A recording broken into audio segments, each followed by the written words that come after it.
Before and after any orthopaedic surgery గురించి తెలుసుకుందామండి.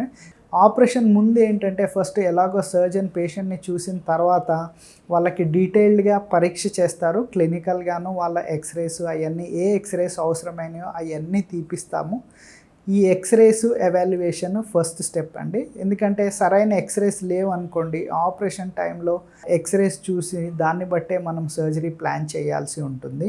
And detailed హిస్టరీతో పాటు వాళ్ళకి ఇంకేమైనా ప్రాబ్లమ్స్ ఉన్నాయా అంటే కార్డియోవాస్కులర్ ఇష్యూస్ కానీ, న్యూరలాజికల్ ఇష్యూస్ కానీ అలాంటివి ఏమైనా ఉంటే వాళ్ళ తరపు కన్సల్టెంట్స్ నుంచి ఒపీనియన్ తీసుకోవడము.